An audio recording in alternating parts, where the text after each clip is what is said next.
Especialista orienta sobre a prática de exercícios físicos durante a pandemia. Cientista político fala sobre a possibilidade de impeachment do presidente Jair Bolsonaro. E ainda você vai conferir a agenda cultural desta semana. O Horizonte Notícia está no ar.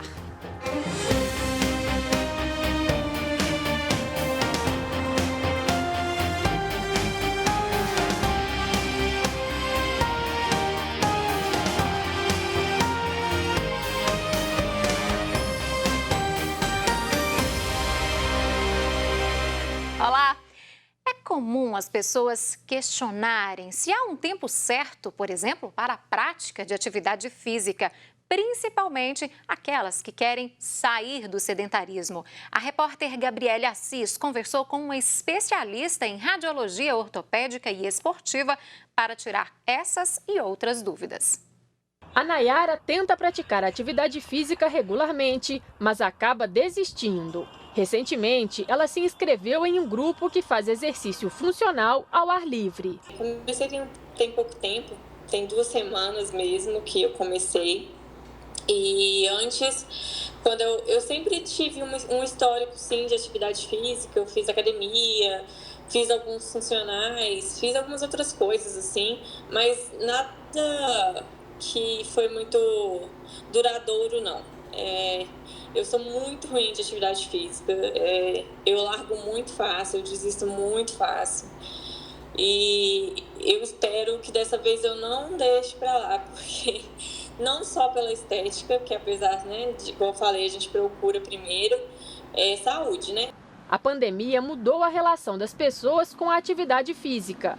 Muitas começaram a se exercitar em casa e em espaços abertos como a Nayara. O pessoal também é bem legal estar em grupo, né? Por mais que seja na pandemia, o funcional é uma atividade que você não encosta em ninguém, é super tranquilo, então é muito bom. Segundo o Colégio Americano de Medicina do Esporte, a indicação é que as pessoas pratiquem pelo menos 150 minutos de atividade moderada por semana, como caminhada e ginástica, ou 75 minutos semanais de atividades intensas, como corrida e musculação. De acordo com esta especialista em radiologia ortopédica e esportiva, alguns fatores precisam ser levados em consideração, mas qualquer começo já é um avanço. Quando a gente estrutura mais a atividade física, a gente planeja ela direitinho, geralmente os resultados são melhores. Se você já tira um tempo do seu dia para fazer 30 minutos de uma caminhada, é uma coisa que vai ter um efeito melhor. Mas, se a pessoa já pratica, já tem muita atividade no seu dia a dia, por exemplo, ela caminha até o trabalho, caminha muito para fazer outras coisas, né, na rua. Se ela faz atividade por 10 minutos seguidos, então já começa a contar nesses minutos da semana.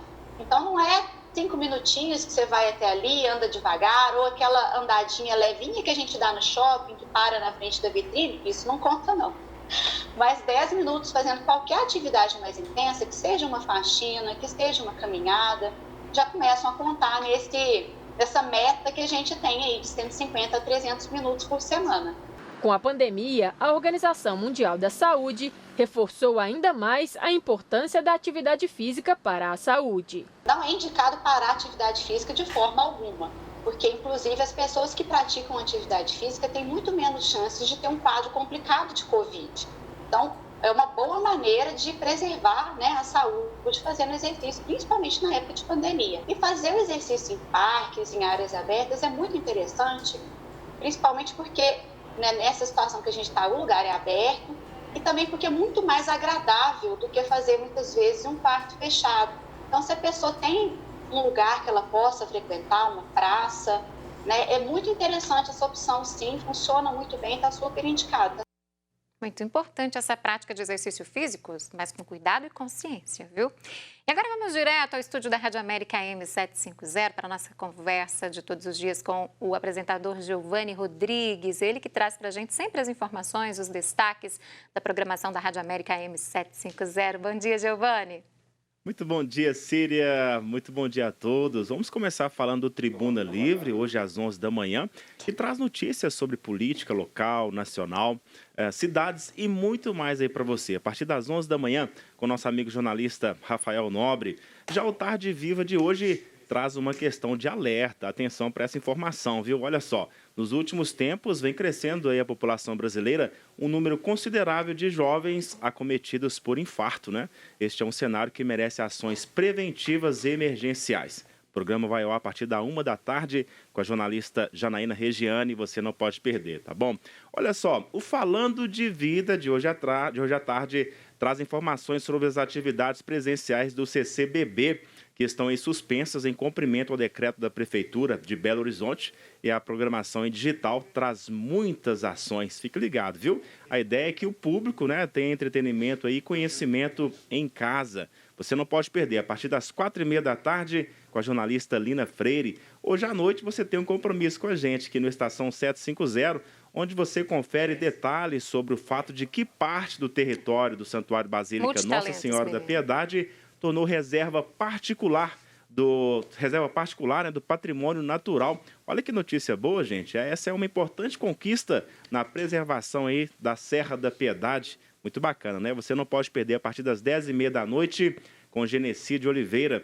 Queremos convidar você a interagir com a gente através do WhatsApp Ouvinte América. É o 99412-2179. Não esqueça de colocar o seu nome, né, e o local que você está, para a gente registrar aqui o abraço para você, tá bom? O WhatsApp Ouvinte América é o 99412-2179. Toda essa programação você acompanha na Rádio América, M750, também na Rádio Cultura, M830 e pelo aplicativo Rede Catedral. Síria. Tá certo, Giovani. Muito obrigada pela sua participação. Até amanhã. Que notícia boa essa, né? Nosso patrimônio especial, esse cantinho tão querido por todos nós mineiros, que é o Santuário Basílica Nossa Senhora da Piedade, a Serra da Piedade, em Caeté, aqui na região metropolitana. Bom, e agora a nossa conversa é com o repórter André Cristino, que já chegou por aqui. Ele traz as principais notícias desta manhã. Bom dia, André. Bom dia, Síria. Bom dia a todos. Vamos começar falando dos números do coronavírus. Como que está a situação hoje, hein? Vamos trazer os números. Agora a gente começa a ver um cenário um pouco mais positivo. Os 3 indicadores utilizados pela Prefeitura de Belo Horizonte para tomar as decisões no combate ao coronavírus tiveram queda de anteontem para ontem. O balanço foi divulgado ontem no final da tarde. Vamos dar uma olhadinha nesses números, então, principalmente a UTI, que caiu bastante, né? Ela estava em 86%, chegou a 80%, que a gente trouxe ontem de manhã, e agora ela já caiu para 77%, número considerável. A enfermaria está abaixo dos 60%, são 56% de ocupação, quase já na fase verde, e a taxa de transmissão caiu mais 0,01, está em 0,96. O ideal, bom lembrar, é sempre estar abaixo de 1. Então, sim, hoje nós temos... A gente não tem esses números, André, desculpa, só te cortando um minutinho para colocar na telinha, mas você já explicou, já detalhou muito bem para a gente, então, como que está a atual situação do coronavírus aqui para a gente. Pois é, hoje, só para a gente lembrar o pessoal, hoje a gente tem, então, uma taxa de transmissão está numa faixa verde, né, está abaixo de 1, a enfermaria está no amarelo e a UTI está no vermelho. E essa é a grande preocupação. Mas se seguir essa queda de números, é bem possível que na próxima semana a gente comece a ver uma flexibilização no comércio na capital. Tá certo. Bom, a gente já falou aqui de gente que está furando a fila da vacina. E agora teve um caso aí aqui na região metropolitana que o secretário de saúde foi exonerado, né? Isso mesmo, foi em Lagoa Santa. O secretário municipal de esporte, na verdade, o Marco Aurélio Silva, ele foi exonerado porque a prefeitura fez uma auditoria nas vacinas, foram cerca de 1.500 vacinas aplicadas no município. Entre essas pessoas que receberam a vacina estava esse secretário de esporte que não teria direito a receber a vacinação nesse momento. E aí ele foi exonerado. Cerca de 20 denúncias já foram feitas no estado de pessoas que furaram a fila da vacinação. E aí, se você conhece alguém que foi vacinado de forma ilegal, que ainda não estava na hora, você pode fazer a denúncia. É só ligar no 136, que é o número da ouvidoria do Estado, fazer a denúncia. E vários processos estão caminhando para que essas pessoas sejam punidas. Até multas poderão ser aplicadas para quem furar fila. O exonerado, o secretário que era responsável pela pasta de esportes aí, Santa Luzia, né, André? André, vamos falar agora, então, do programa Minas Consciente. Tem alguma mudança nesse programa por agora? Teve sim. Ontem a Secretaria de Estado de Saúde, ela mudou um pouco as regras. Ela entrou no que chama de terceira fase do Minas Consciente. Agora, as novas regras, elas permitem que o comércio abra em todas as ondas do programa, tanto na onda verde quanto amarela e a onda vermelha. Não só os serviços essenciais, mas todos os tipos de comércio. O que muda é a forma a taxa, né, de ocupação das lojas, o distanciamento. Então, assim, na onda verde, as pessoas poderão ficar a 1,5 metro de distância, poderá ter uma ocupação de 100% do comércio. Já na onda vermelha, essa distância passa para 3 metros entre as pessoas e apenas 50% de ocupação. São pequenas mudanças, o governo ele quer estimular o retorno da economia e espera que com esse movimento 108 mil trabalhadores voltem a trabalhar em 79 mil estabelecimentos que estão fechados desde o início do plano Minas Consciente, que tenta combater o coronavírus no estado. Tá certo, a gente vai acompanhando então a evolução desse programa. André, o Instituto Butantan está querendo exportar a vacina que é produzida aqui, é isso mesmo? É uma grande preocupação para a gente, né? Hoje começa aquela distribuição, né, de quase 190 mil vacinas no estado de Minas Gerais, tanto da AstraZeneca quanto a Coronavac, que é feita pelo Instituto Butantan.